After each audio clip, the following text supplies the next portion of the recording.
We have That's identical twin grandsons, and it's unique because they are very much alike and very different. How old are they? For a new adventure. How old are they? Pardon me? They're going to be 15 in January. Yeah, yeah. so a slightly different stage of development than Yes, yes. yours, Jan. Yes, my daughter has no idea what is sitting going to hit her today when she walks in her house. Well, She has no idea. it's crazy in the beginning. Lindsay had a lot of help, and now I think they both go to the same school. That's they do the same kind of thing. So in many ways, it makes it easier. They always have a playmate, somebody to hit. Right? They were doing that in utero. My daughter, Uh-oh. one of them kept kicking the other one, so we decided she was going to be a soccer player. Is she a Nice. soccer player? My boys play club soccer. We decided she was, no, she was going to, the one that was doing the kicking in utero was going to be a soccer player. Okay. It's preordained. She will be a soccer player in the years to come. Yeah. Nice. Exactly. Yeah. Exactly. My granddaughter kicked a lot and she became a competition dancer. There you go. There's a lot of places for this kicking to go. Yes, that's very true. That is very, very true. Well, I'm glad they're coming home today from the NICU. That's great. It's That's great news, Jan. wonderful. 2 weeks, huh? So Yeah, it looks like Jan's frozen now. Okay, well, Yeah. I think we'll. Actually 2 weeks, Oh, 2 weeks in a day. And nice. I did a lot of praying. I'm glad Seems they're A like okay. lot of praying. Because you get very, that's not where you want them to be in the NICU if they need it, but it's still, until they're able well enough to come home, it's very scary. yeah. For sure. So, so to answer your question, I'm doing well today. Great. That's great. That's Good, good. great. Okay, well, I think we'll get started. It's nice to see everyone. I hope everyone is doing well and that you're having a good week, just like Jan is with her family, and that there's light and optimism. And thank you for joining us as we continue on our historical journey through the various time periods of Jewish history. So we're gonna just get a taste of one of those periods today, as as you've already done with many periods already. And I think there's one more session after this with Rabbi Leader looking at, I think, the Holocaust and beyond. So we're going to skip a little bit of time between today's session and then jumping ahead to the Holocaust and what comes from that. And there will be many more opportunities for us to delve into Jewish history. I have to admit that this area that we're talking about today is not my expertise, so I'm perfectly comfortable answering any question you have with I don't know, but I can always direct you to places if you want more details. There's some great books about this time period, and of course online you can find almost everything.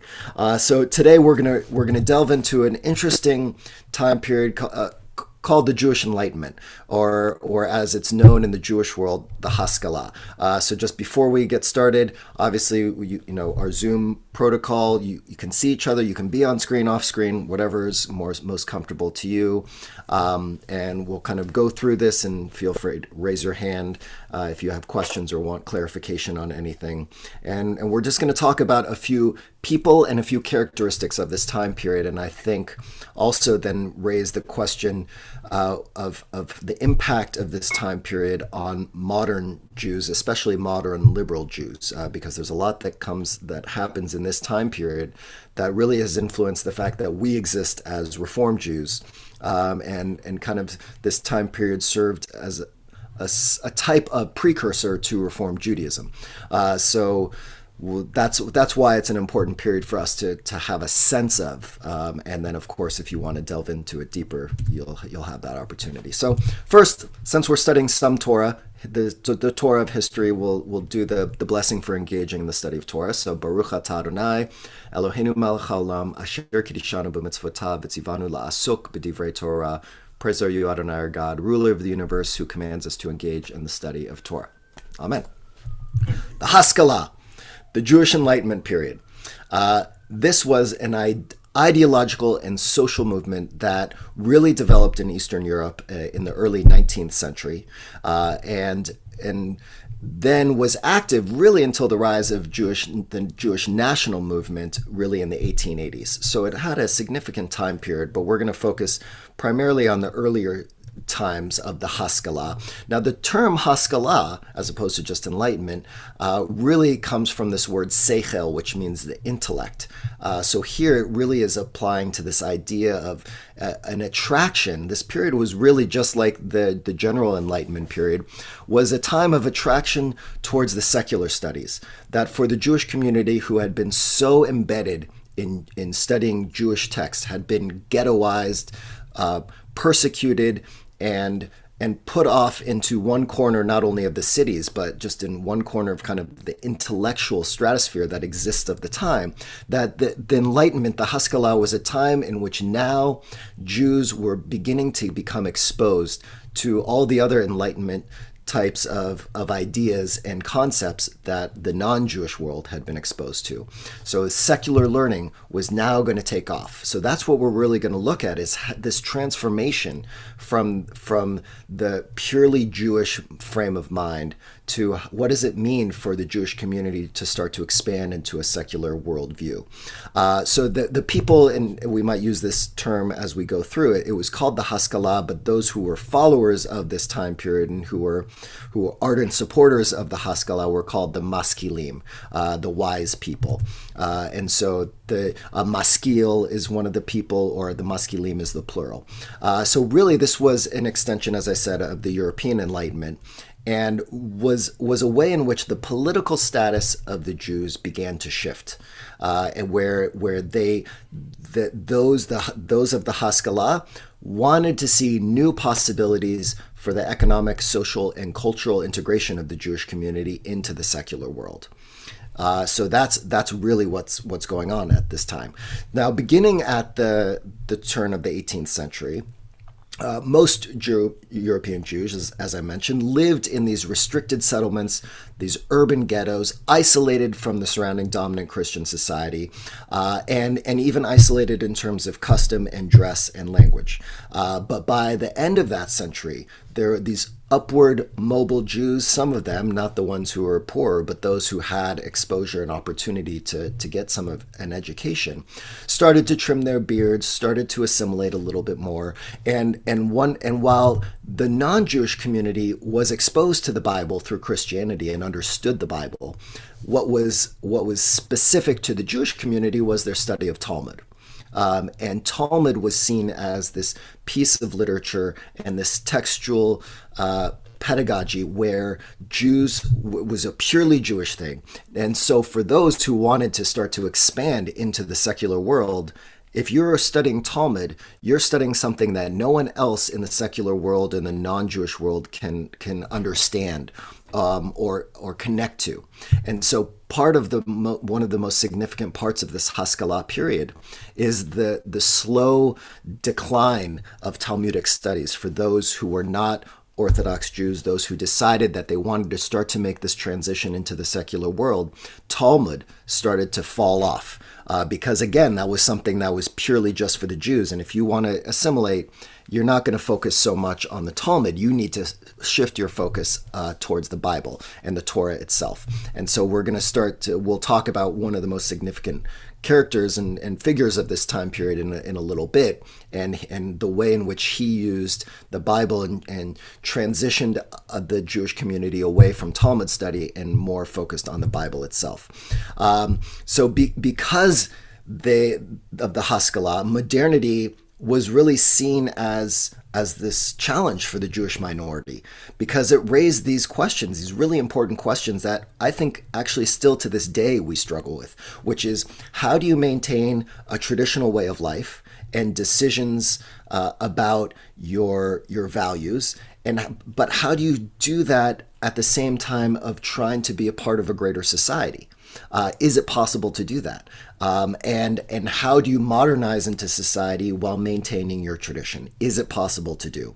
And so that was a constant struggle, and I'd say even today it's a constant struggle for those of us who are liberal Jews, who I think are, in many ways, are descendants of the Haskalah, this Enlightenment period. So there really was this double-edged sword of this period that I think frames this discussion, which is, it was so valuable to bring the Jewish community into the Enlightenment period, to start to expand, as we'll see, the educational opportunities for Jews, for them to start to understand and learn sciences, and to start to experience jobs and occupations that moved them out of the ghettos and out of the jobs that had been, just situated for the Jews themselves. And at the same time, by acculturating themselves and assimilating more and being exposed to this Enlightenment, they also had the opportunity to move away from the tradition and potentially become completely assimilated. So that's the struggle that was established during this time period, and of which I think we are all challenged by as modern Jews. Okay, so I think there was, let me see if there's a question here. Were Jews allowed to go to non-religious schools? How about girls? We'll talk a little bit about how the education system changes. In the early parts, before the Haskalah really took effect, mostly the Jews were focused in their own schools. Some of the girls did have some education, but most of the schools were, of course, Talmud study and very focused on Jewish texts, and not so much about all of these secular studies. And that was one of the things that those who started to be exposed to that world and the secular world wanted for the Jews. And so some of the schooling and education changed as well. Okay, so we start to see that in the early days of the Haskalah, the focus started to shift away from things like Yiddish, because Yiddish was a purely Jewish language, and if you wanted to be a part of the greater society, you had to start learning German, because a lot of the early Haskalah and a lot of the focus of the Enlightenment period in this time was in Germany and in Berlin, which we're going to talk about in a minute. But in addition to that, what's interesting is that as we moved away from Yiddish as a central primary language for the Jewish community, there was a resurgence of a love and desire of Hebrew and a reinvigoration of Hebrew, which is really interesting, because it almost became as though Hebrew became the most purest way to connect to Judaism and to our faith. And so if you could connect with Hebrew and also be learning more in German, then you could be both grounded in your tradition and also assimilate. But the Yiddish was something in between that was just seemed to be purely for the lower class or just for the Jewish community, and wasn't good enough. So there started to be this move away from Yiddish, and now, of course, today there has been a resurgence of Yiddish and a lot of Yiddish studies. I don't know what it's like in the last 5 or 10 years, but before that there were some Yiddish camps, and there was really a large degree of secular Jews even who were starting to want to study Yiddish and learn about Yiddish more than they had for many generations. So that's interesting that it's now come back a little. But the early Haskalah was really focused on this transition. And as I said, Berlin was one of the central places where this took place. There was, the ideological foundation and the social infrastructure of Germany and Berlin specifically. And there was this one man who named Naphtali Hertz Wesley, who on the early side wrote about the need for Jews to start to redefine themselves and understand their connection to Torah. So for him, the fact that there was this edict of tolerance that was put out by Joseph II, he was one of the leaders in 1781, showed that the status of the Jews was starting to change, and that in order for the Jews to really prove their willingness to integrate into the larger society, that they needed to reform their Jewish education as well. So now they had to start to look at a different way in which they were educating themselves if they wanted to assimilate into the culture. So Wesley, along with others, started to create some curricular innovations for the Jewish schools. So they, as I said, they started emphasizing Bible instead of Talmud. They started the study of German, and for these Jews to start to learn German, and again to suppress Yiddish as a result, to start including general subjects in the curriculum, so that students could be learning about science and math, and that they could move away just from learning halakha, Jewish law, but to start to learn about what it would mean to be leaders in the secular world.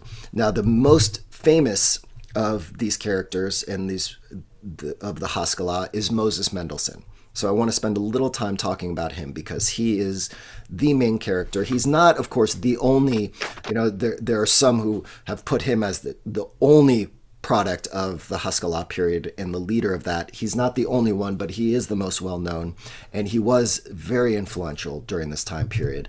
So I want to share a little bit about his story and his history. Before then, we will also just kind of talk about his philosophy and what was so important about that.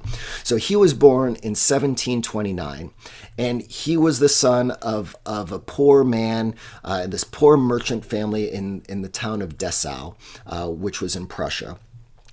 And when he was a young boy, he grew up, as did every Jew at that time, with a purely Jewish religious upbringing. So kind of how we would imagine today as an Orthodox upbringing, where he was a fabulous Talmud student, really knew his stuff Jewishly. And that influenced his adolescent years very much. And he was very connected to a certain Rabbi Frankel. David Frankel, who was one of his mentors. And so when this rabbi left the town to go to Berlin, Moses wanted to follow him. And so he went with him to now move to Berlin and to continue learning with him. But what was interesting is that this Moses Mendelssohn was not a very physically strong character. Right, so he had some spinal challenges, and some say he had a humpback, or that he was that he was impoverished with rickets. So he kind of was this character who intellectually was very smart and strong, and yet physically not so much. But he made up for that purely with his intellect as he continued with his career. Like, one of the things that first challenged him was that when he came to Berlin with his teacher, that he was told, at the gate, something like, well, you need to pay this much to enter this area, because I guess there were fees associated with entering, for the Jews to enter certain areas. And at one point in his early years, he was charged the same amount as an ox. And he was really troubled by this idea that a Jew could be charged the same and was compared to an animal, and how problematic that was. So he ended up, at first not being so successful with his writing, but then pretty soon became known as the Jewish Socrates, and started to really become a real leader in the secular intellectual world of Berlin. And what happened was that he started to become part of the intellectual elite, which for Jews was unheard of at that time. And yet here was someone who grew up as a poor Jew, brilliant man, who at the same time maintained his Jewish identity and still lived by what we would consider an Orthodox lifestyle, and yet at the same time was completely brought into the intellectual elite of Berlin, and so he was seen by so many people as this real champion of Jewish causes, and his ability to straddle both worlds was something that was really alluring to so many people.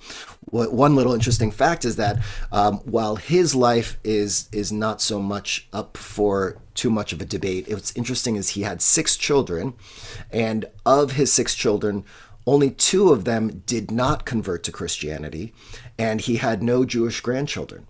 So it was really interesting. This man who really straddled these 2 worlds ended up, in his own family, not really continuing what I think is a conversation that we continue to have today, which is this idea of assimilation and what is the impact of assimilation. And he seemed to be challenged in his own life about those same issues.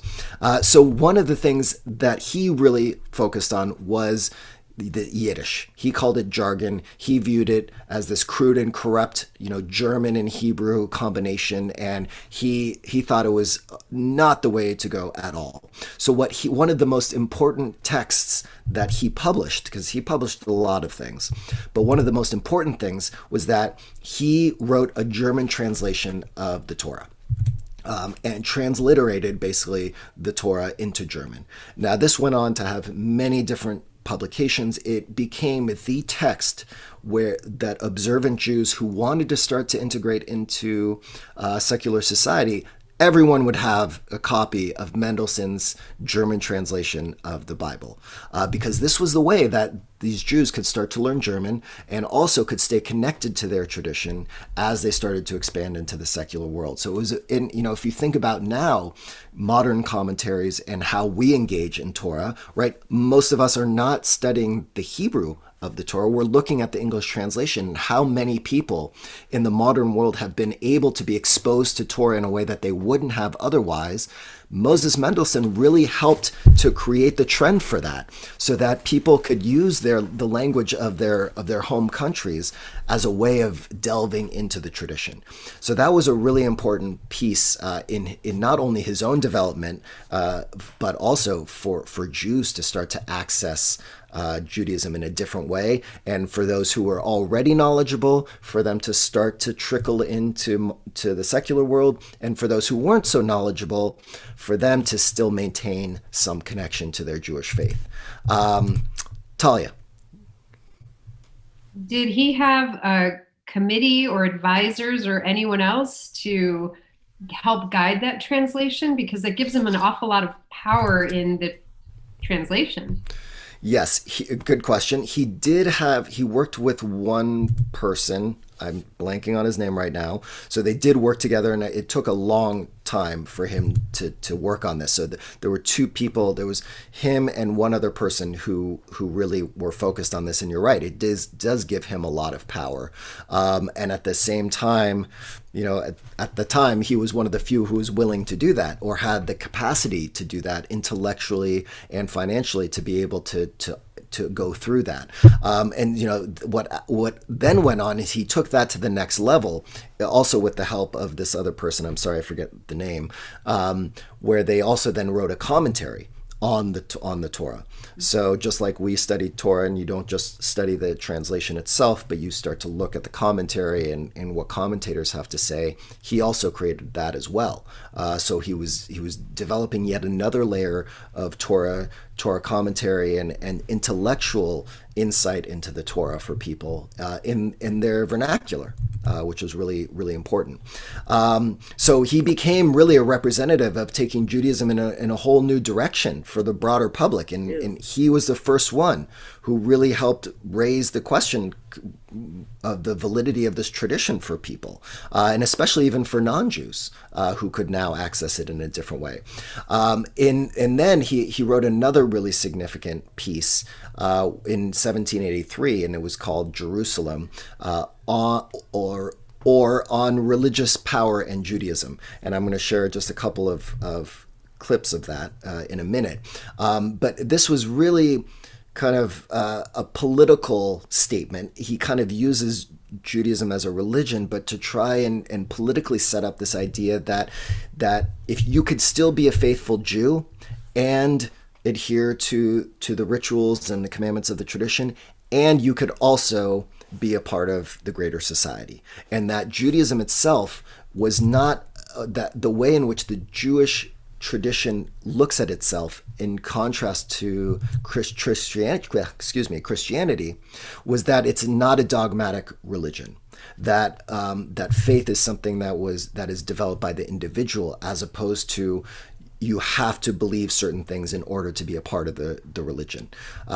Talia, you have your hand. You wanted to ask again, or no? Okay. Well, let's see. Did English translations come from the German translation? Phyllis and Warren asked. And related to Felix, who converted.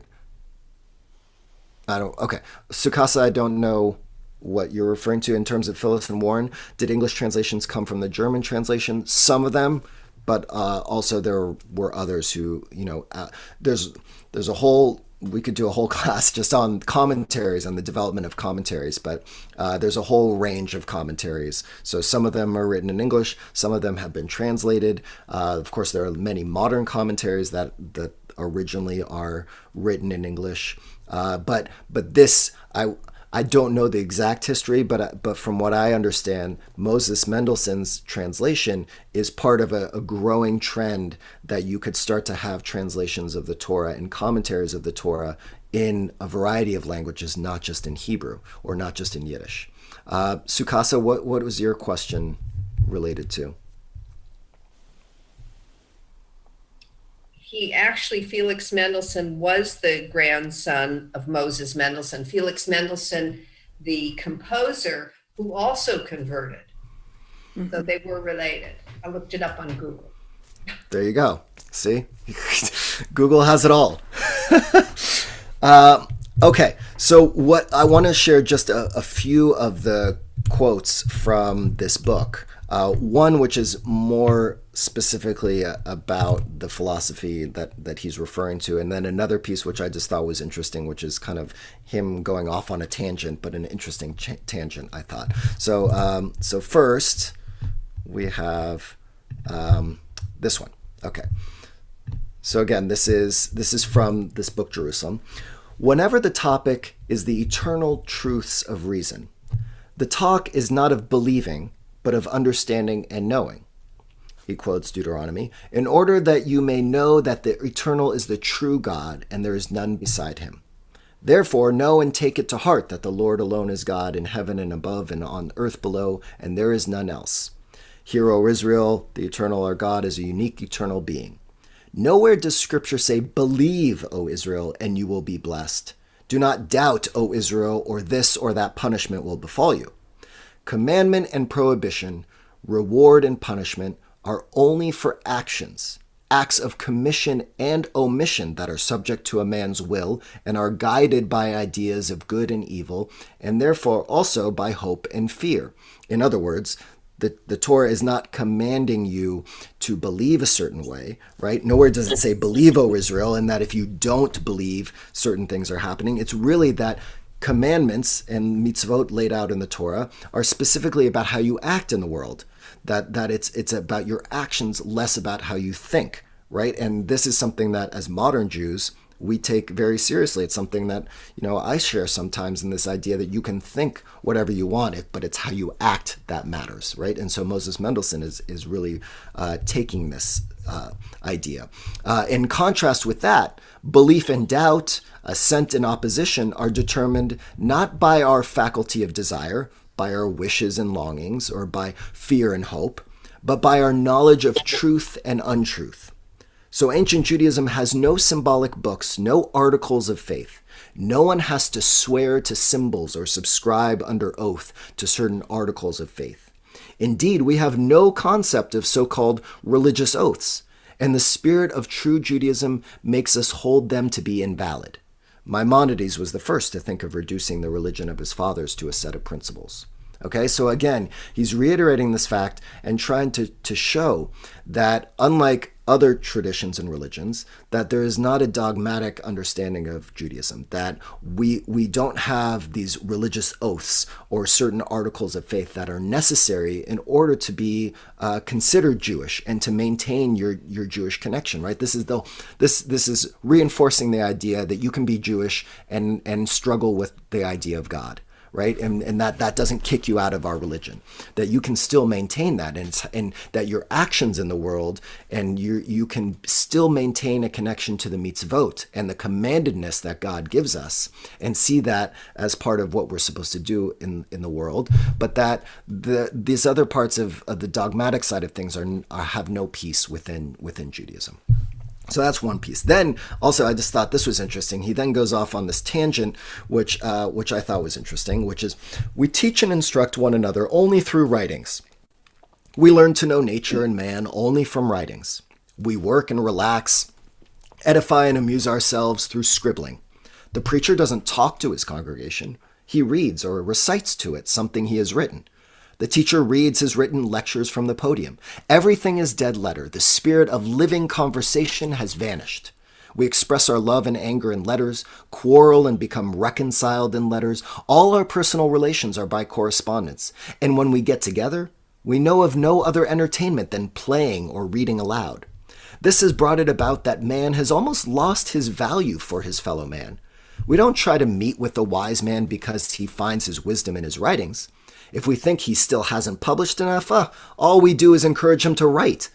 Gray-bearded age is no longer venerable because the smooth-chinned youth knows more from books than the old man knows from experience.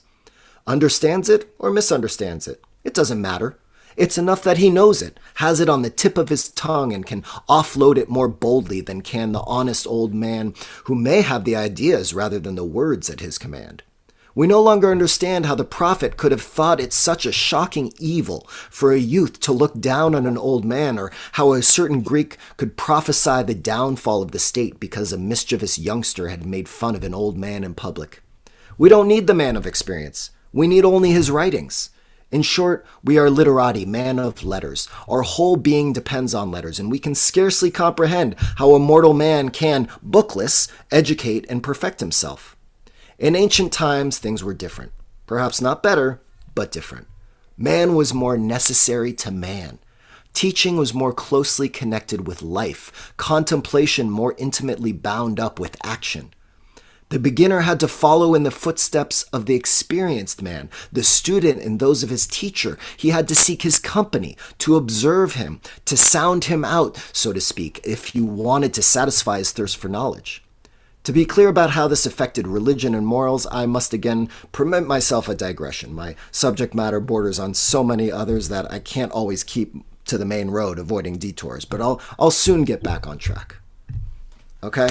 So really a great writer, and I think the reason I included that second piece is he's talking about what I immediately went to was this idea of texting and social media, and that and this idea that the written word and the changing, what he's referring to and what we need to get back to, according to Mendelssohn, is this relational idea, that learning from people through our connections with them, through our conversations with them, not necessarily just through the written word or what they've published, right? And that the idea that with age comes wisdom, and that even those who are older, maybe wiser, even if they don't have the intellectual capacity to write those things down in a way that could be seen as, elitist, so to speak, but that we're missing that piece of what it means to learn from the generation that came before us. And so I just think that even though this was written back in 1782, the ways in which it still relates to our lives today, and again in that first passage where he's talking about this understanding of theology and how we're supposed to understand mitzvot and commandedness and action versus thought, and this idea of faith and how we can define faith for our tradition are all things that still are relevant today, right? And that's of course a clear sign of a really important philosopher or writer who has the capacity, even hundreds of years later, to have an impact and to be relevant to our world today. So yes. Yes, but some of that was the first part, which I really liked too, was explaining Judaism to his Gentile peers, and defending Judaism before Yes. and there were controversies, and it's kind of ironic because he did write, and he won prizes for his writing, even surpassing Kant, Immanuel Kant. So it's interesting because it's his own background that he's also complaining about. So Yeah. Yes, absolutely. Yeah, Panina. You're muted. Oh, you have to unmute yourself, Panina. Oi. There. I'll ask her to unmute. She's going to offer us a whole deep understanding of this whole subject, and we're going to miss the whole thing. Panina, we can't hear you. You have to unmute yourself.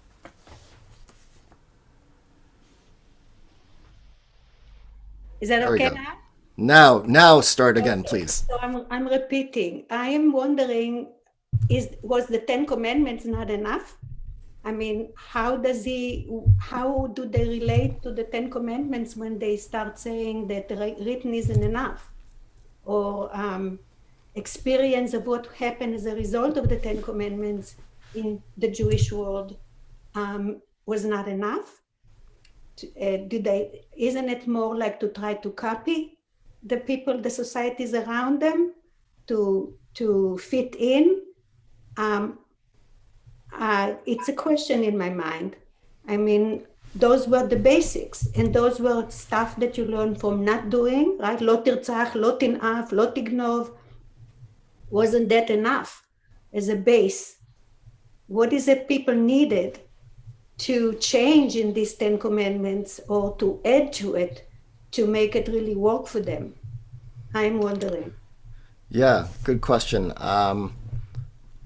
I think all I can say is that what Mendelssohn, at least in his writing, was doing was trying to say that this was not a coercive religion, that you could take those 10 commandments, they're still very important, but that the 10 commandments and the mitzvot really speak to eternal truths, that there were pieces of Judaism that speak to eternal truths that go beyond just the Jews themselves, and that there is the value in Judaism and tradition and Torah, is that even the non-Jew can find some of these truths relevant, and therefore you can link yourself to the non-Jewish and the secular world.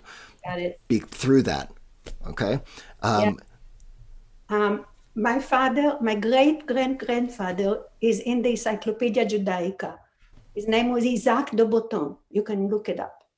And he was a Talmudic scholar. My maiden name is still de Botton. His son converted to Christianity during the Inquisition in Spain. And he never set shiva on him. And eventually the son came back to Judaism. And I don't know exactly where they settled with this whole thing, with the Talmudic thing, but I think I'm looking at it as part of this enlightenment, that you come to understand that if people change, the necessity in the world makes them, or societies around them makes them change.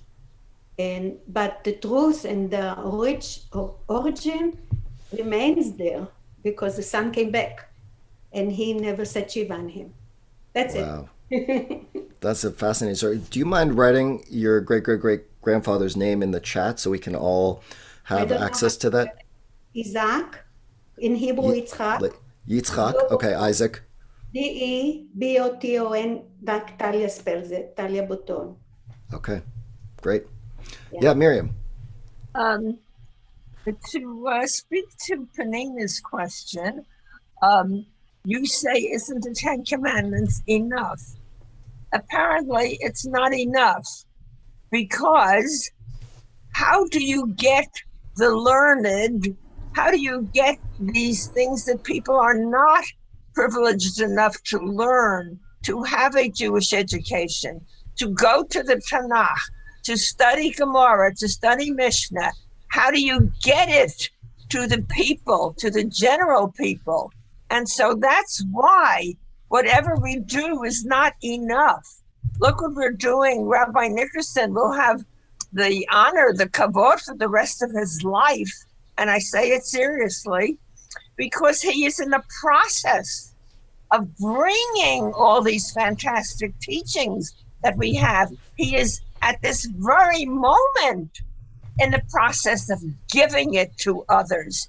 How do others get it today if we don't affirm our Judaism, say that we're Jewish, and we know very little and want to learn more and more?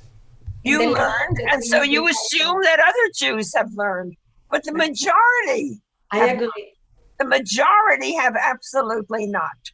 Thank you, Rabbi, for what you're doing. Thank you, Miriam. And both of you bring up a really important challenge of the entire Haskalah, which I mentioned at the very beginning. How do you maintain a connection to Judaism? How do you continue to teach the traditional texts, the ideas of mitzvot, of halakha, and at the same time, bring yourself into the secular world where the pressure is upon you intellectually and societally and socially to integrate and assimilate. And Moses Mendelssohn seemed to be like really on both of those cusps at the same time. And after his death, we tended to move kind of a little bit more away from that balance because that balance wasn't as possible anymore. He seemed to be able to hold it, but that can't necessarily be maintained generation after generation. And even later, people within Haskalah, the other maskilim, tended to shift one way or the other. And so that is the big challenge that the Enlightenment brings, is that balance that we still continue to play with and confront on a regular basis as liberal Jews, right? It's very different if you are completely immersed in one world or the other, but what does it mean to straddle both? And how do you do that? And how does a society and how does the Jewish community continue to adapt as the secular world changes? We want to change as well, but we also want to maintain certain things, right? So this was the struggle that was happening in Berlin in the 1700s with Moses Mendelssohn, and set the stage for what we continue to struggle with even to this day, right? We could have continued to be in the ghettos and stuck with Yiddish, but then we wouldn't have had some of the benefits of what comes with the Enlightenment, which is this expansive educational opportunities, the new occupations that were finally available to the Jewish community, a new type of education system, period, where people were able to learn in a different type of way. But also, I can transition now to this.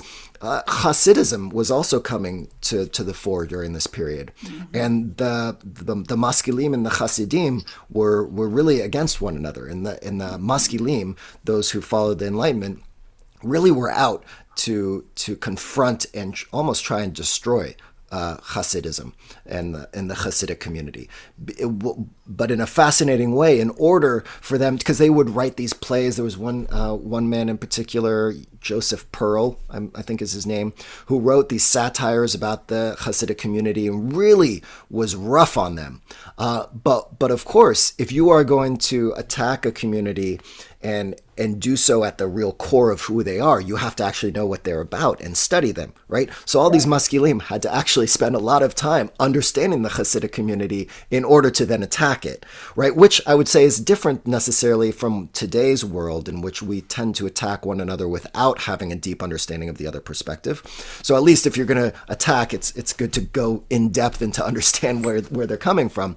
But again, even within the Jewish community, you now had these two types of Jews who are pitted against one another. Hasidism, of course, did not go away. Haskalah, the Enlightenment, didn't have necessarily the same type of identity that you have within the Hasidic community, but at the same time, of course, it didn't go away either. And so yet again, we continue a process that began then, where Hasidut was a way in which was an attempt for Jews to reclaim Judaism in a different way than the way in which the Enlightenment was hoping to reclaim Jews, right? So there's two different ends of a spectrum, both of which are struggling with an ever-changing world around them in an attempt to maintain identity and somehow interact with the world around them in a way that would give them more opportunity, as opposed to continue to ghettoize them, where anti-Semitism could continue to plague them, right? Which, of course, we still had to deal with, never went away as well. But these were some of the struggles. So now I just want to point out, Lori, yes. Yeah, I kind of see a parallel today. That first of all, what we're really talking about is a change in technology, because at first it was rabbi to student. That's how you learned Torah. That's how you learned the Talmud. And then it became a written way of doing it. And now we're going past the written into everything being electronic, and the disinformation that can come from that, as well as the information. And I kind of see it as a good parallel for what we're dealing with today. I also see one other thing that troubles me that I haven't asked anybody about at all on these calls, and that is we see so much Jewish education as being the way that we're educating our kids today so that they will stay Jewish. But what happens when they enter the secular world in their education, maybe not until they're in college, and are confronted with all these different points of view? You know, I wonder if that's kind of what was going on with Mendelssohn's kids in his day. And it's worrisome to me. Yeah. So that's my point. Can I make a point? Of course. What's happening in the Muslim world now is the madrasas are trying to, is very similar what you're talking about. The madrasas, Right. you know what those are trying to teach just their what is it? What is their Bible called? The Quran. Yes, they're trying to teach the Quran, and the people are breaking away the kids because of the internet, and they want to learn the larger world. And that's the war that's going on between the two of them. Do you stick with the yeshiva type or the madrasas, or do you see a larger world if you want to compete in it? And it's so similar that a friend of mine who's Muslim ended up putting her kid, she was raised Muslim, in a Catholic school. And I said, why would you put your kid in a Catholic school and not in, a Muslim school? And she said, because I want the kids to be able to understand what it's like to be in a larger world. And rather than putting them in a public education, she chose Catholicism. And but the kids are still Muslim. So I just kind of thought it's interesting. If everyone wants to know what's going on in the Muslim world, they're going through exactly what you're talking about. They want to break away from the madrasas, and at the same time, the United States is funding schools that are not madrasas. In fact, I think what you're bringing up, Janice, and also Lori, is that the same challenges that really started and kicked off in the Enlightenment period are still issues that we face today, and that all religious communities face, right? It's not just the Muslims, it's not just the Jews, Christians too, right? Anyone who is trying to navigate that, and as Laura, you pointed out, as the technology changes, so to speak, right? That and the way in which education is disseminated, we constantly have to be dealing with that. And so you're right. And again, the beauty of history and the beauty of our tradition is that when we can look back, just like Moses Mendelssohn was talking about,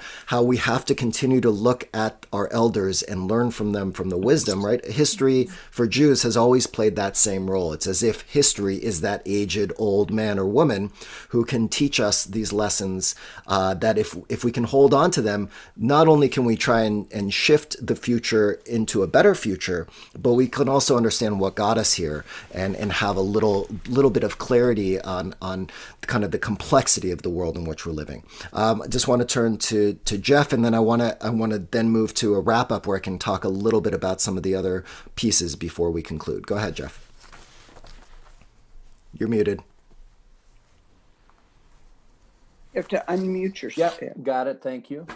Just a couple of comments. Number one, this period was not golden. And I only say that because it was discriminatory and separatist. The education and the movements enticed and entailed the education of men. Women were still in the home. They were still not educated grossly, and they did not really help move the society forward in that same way that you would think that enlightenment, education, jobs, etc., and adaptation to the society. She remained in the home. She was not a product of the printing press yet, which started in 1432, but that's a different story. And the second issue is in your first presentation, you talked about oaths and Judaism not having oaths. The unique difference, I think, is that each Jew represents a covenantal oath which is irrevocable. In other words, it's not a choice. If you are Jewish, you have that covenant as part of who you are and will remain. You can choose to abandon it and go elsewhere, but that doesn't remove that intrinsic relationship.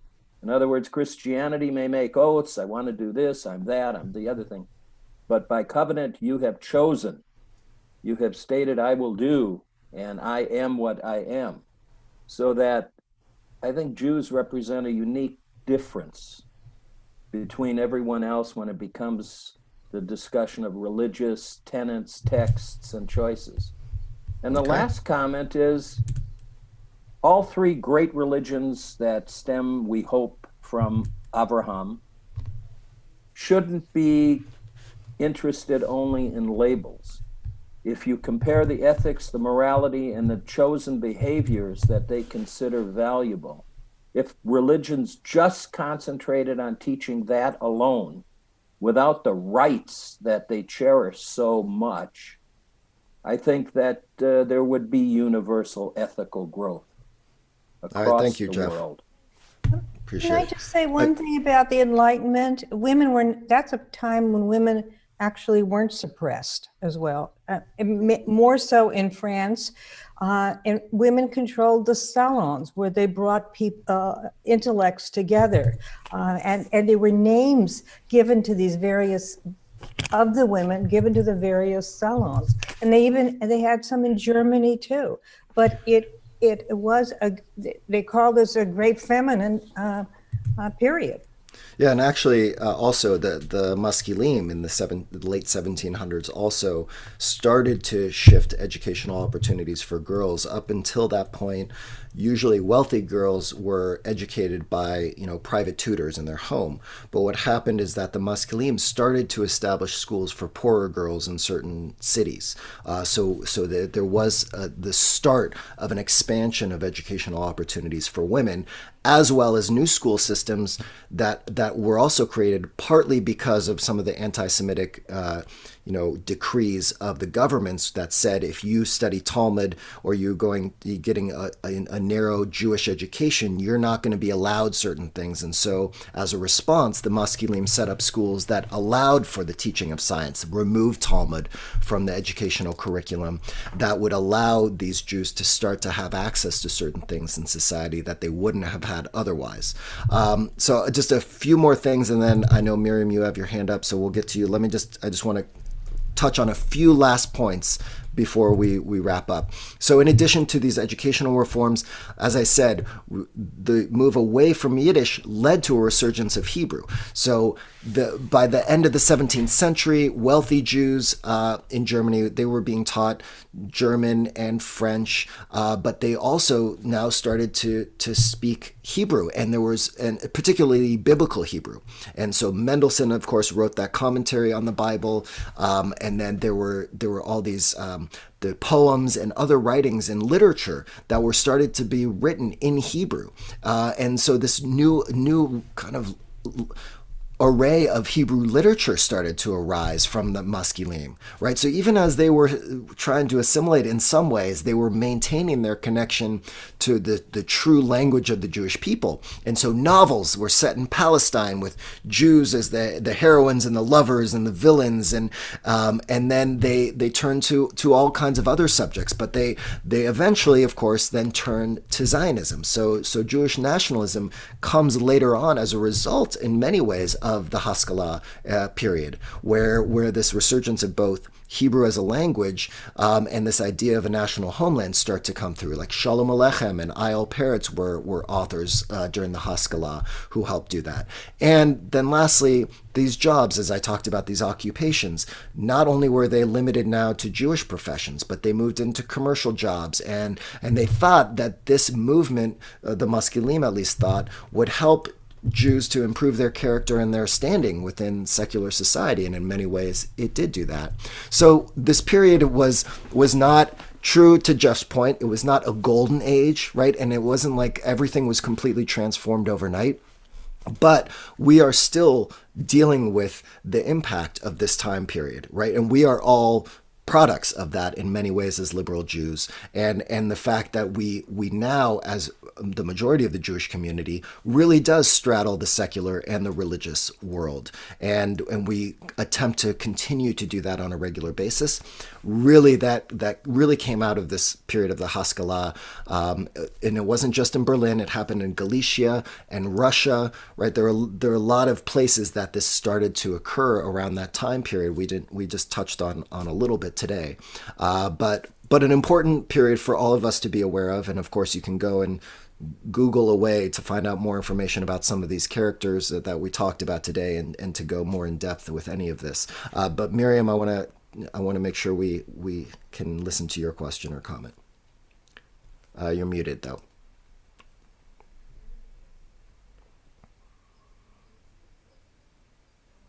Okay, I'll try to be brief. This, what I have to say, speaks in a little discouraging way. I'm sorry to say it. To Jeff and to Janice, both, who brought up the Muslim world. And what Jeff said was wonderful, in that perhaps the three of them might have a value in common, which is perhaps how to treat your fellow man, being one of the most important tenets of Judaism, plus the others. Now, I just read an article that said that the Madras teachings, which target the 4 and 5 year olds, they start quite early at 4, and that they have now, again, instead of taking away, they have emphasized the hatred for Israel, portrayed Israelis again as Nazis, which they have done in their textbooks in former years. We're now talking perhaps about a third or fourth generation that will grow up hating Jews again, because they are taught this at such a very, very young age. And I felt that it was a very discouraging. Yeah, thank you for sharing that. Yes, and I think on a more general level, again, to link it back to our subject today, the role of education and how education plays such a significant role, not only for this generation, but the impacts that it has on future generations. And in that, as the Jews started to blend their own education back in these late 1700s, early 1800s, and that we are still the products of that today, that we must be very aware and spend a lot of time, and we should probably spend a lot more money on education than we do, and on our teachers, right? Because the impact of education on the entire society is so central. And as Jews, we've always put education at the forefront of our priorities and our values, but we can't lose sight of that. And we can't lose sight of the fact that an education for Jews in the modern world is not just an education of secular studies, but it also needs to be a resurgence and a reprioritization of Jewish education, right? To make Jewish day school more affordable for Jews who want to actually attend that, to continue to play with Judaism at Jewish supplementary schools, which we call religious school, and to really see, since the majority of Jews are experiencing that, 2 2 hours a week over the course of a year maybe is 25 weeks. So that's not a lot of hours that the majority of the Jewish community is getting of Jewish education on a yearly basis. So if that's all that we have available to us, how can we maximize that time? And how can we find other more creative elements of Jewish education that can continue to supplement that and enhance the Jewish experience as we continue to struggle and straddle that secular and Jewish world? So thank you all very much. Thank you for all your questions. And again, one more of these sessions for this history session that we're doing next week with Rabbi Leader at the same time. And then we're kind of coming to a close with this set of classes. We have the Beyond Basics. We have Contemporary Issues, which I think also just has one more week. So we're going to have a little bit of a break for a while, and then we'll have our own resurgence of Jewish education at Wilshire Boulevard Temple coming soon. So thank you all. Have a wonderful rest of the week. Bye. Thank you, Rabbi. Thank you. Thank you so much. Bye. Thank you so much, Rabbi Nickerson. Thank you. Of course. Thank you. And thank you to Jessica behind the scenes. Bye. Thank you, Jessica.